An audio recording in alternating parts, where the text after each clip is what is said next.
We've got Henry Cavill news regarding the new spy film Argylle. What does it mean for the future of Henry Cavill and spy movies? We're going to get into the updates and news right now here on the Sundowners Club. You know, there were rumors for at least a year or two that Henry Cavill would be up for James Bond again. For those that maybe don't remember, he was a finalist for the James Bond role when Daniel Craig got the role. But Henry Cavill has had a really good career. I don't think not being James Bond hurt him at all. And so now his name has popped up again amongst other candidates that have been out there for James Bond. He's probably a little bit on the older side to play Bond, but he's got this film coming out called Argylle. And let's first talk about, do you think the Broccolis and the Bond producers made a mistake in not casting Henry Cavill as Bond when they cast Craig? And are they making a mistake to not cast him now? I mean, I thought Daniel Craig was great, so I don't know if I could say they made a mistake based off that. I didn't enjoy that last movie, but that wasn't Daniel Craig's fault. As far as now goes, I mean, you said you think he's too old? Well, he's like 40. So if you're gonna be Bond, you're gonna be Bond for. How old was Daniel Craig though when he got cast? He was like 40, wasn't he? Yeah, I think he was a little bit younger than that. Really? Yeah. I want to say, God, I guess we're getting But old. I mean, but you gotta remember when you commit to Bond, you commit to hopefully at least 5 films and minimum 10 years, more than that. Minimum closer to 20. Yeah. So in the case of Craig, I guess I didn't realize how long. Yeah, I mean, Craig was doing those movies a long. Started time. with Casino Royale. Yeah, which crazy was it phenomenal. that long ago. But so I think they made the right move initially to go with Daniel Craig. Who knows if they're making the right move now, because we don't know who the new Bond's going to be. So I would compare Henry Cavill to. Yeah, I'd have to wait to see the new Bond, but he's not slowing down. And the trailer for Argylle came out, and before we get into some of the news that's come out in the last day or two around Argylle, tell me first, what did you make of the trailer?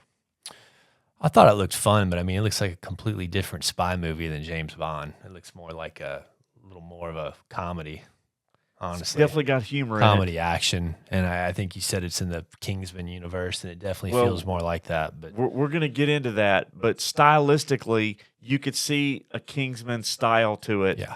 And, you know, it's definitely got the humor that and it incorporates kind of the perspective of, you know, the Bryce Dallas Howard as the author, you know, weaving this tale, right? And you've got Bryan Cranston, you've got Samuel L. Jackson, you've got Dua Lipa. I know you're a big fan.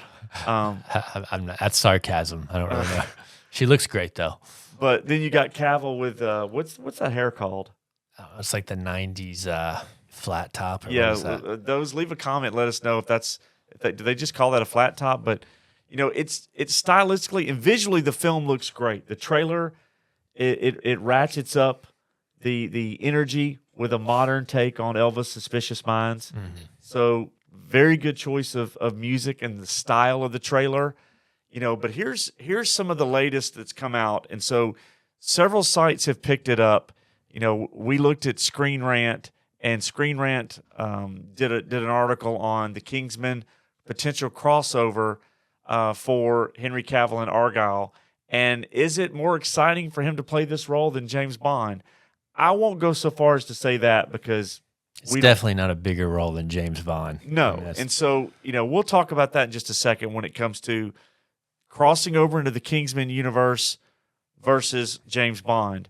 But let's talk first about Matthew Vaughn, who is the director of Argylle. So recently, Matthew Vaughn was on the Happy, Sad, Confused podcast with Josh Horowitz.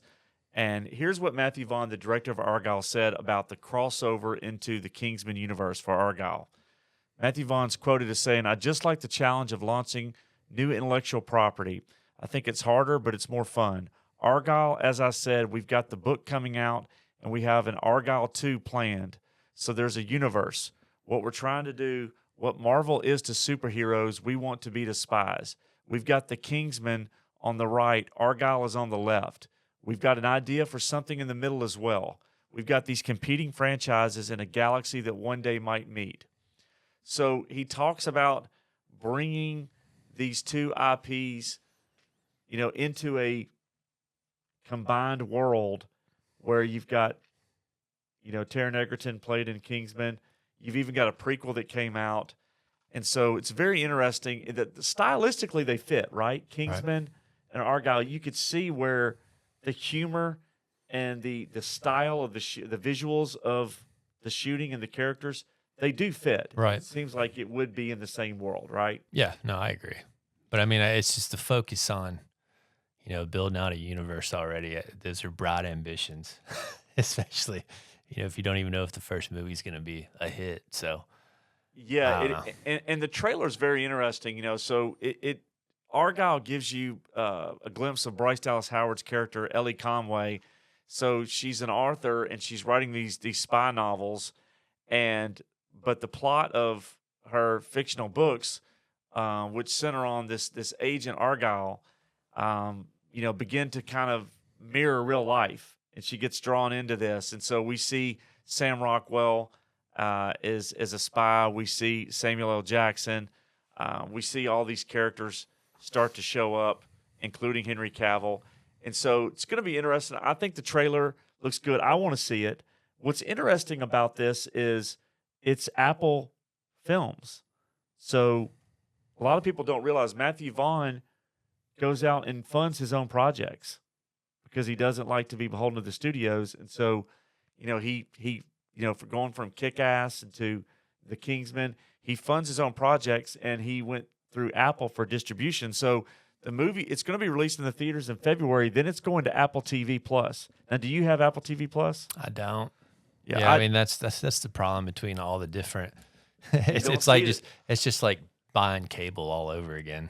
Really, between all the streaming services you have to have, I might as well be paying for a premium cable service, honestly. Yeah, and a lot of people don't have Apple TV Plus. I have it, and I will say that it's, along with Max, HBO Max, it's the best streaming service out there in terms of the quality of content. Right. It's really great, and they don't put out a lot, but what they put out is really well done. I always recommend For All Mankind. It's a great show, and so it's interesting. It's going to be released in February, and then at the theaters, and then it's going to hit Apple TV Plus. So, Henry Cavill is really busy right now. We've talked about his in development Warhammer 40K series that he's doing with Amazon. We've talked about the Highlander reboot, and we've got Argylle, and we've also got some other news while we're talking about Henry Cavill. The news came out via Deadline today that Lionsgate has gained the rights to a new Guy Ritchie action movie starring Jake Gyllenhaal, Henry Cavill himself, Isa Gonzalez, and it's going to be akin to an Expendables type stylistically action movie. Guy Ritchie's hit and miss for me. I mean, are you a fan of Guy Ritchie?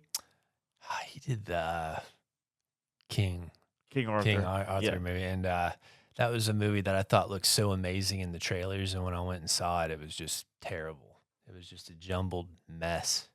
And it was, that's probably one of the movies I've been the most disappointed in my entire life, just because it looked so great in the trailers. And when you actually went and saw it, I didn't know what to make of it. But he's had a few. He did the one with, he did Snatch. Yeah, Snatch was okay. Lock, Stock, and Two Smoking Barrels. Those are probably those were his two best movies. Two best movies, I think. But outside of that, I haven't liked any of his wasn't a big stuff. fan of The Gentleman. Wasn't a big fan of King Arthur. But he's hit and miss. Guy Ritchie's, he'll put out something good, and then he'll put out something that disappoints. But so Henry Cavill's got a lot going on, and so he's got this movie coming out, and we've talked about. We'll wrap this up talking about the Kingsman universe crossover, and can Argylle be a new spy role for Henry Cavill that builds over multiple films?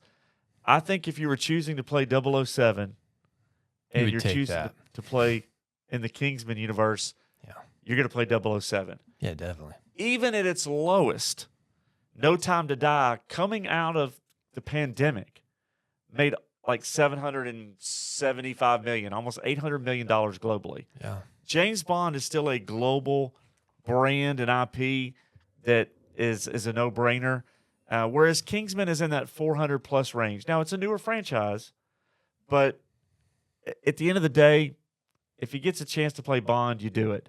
That being said, I think they're going with a younger Bond, and we'll see who that ends up being. Very interested to see Argylle. Let us know what you think. Henry Cavill playing the spy role in the new Argylle film. What do you think about Henry Cavill playing that role? What do you think about the crossover, as Matthew Vaughn, the director, has mentioned, between Argylle and the Kingsman universe? You know, are you looking forward to some of these projects that are coming out? What do you think about Cavill as James Bond? Do you have an idea of who should play James Bond? Let us know what you think. Leave us a comment, smash that like button, hit the notifications bell for content, and most importantly, hit subscribe so that we can continue to grow our channel and TCB.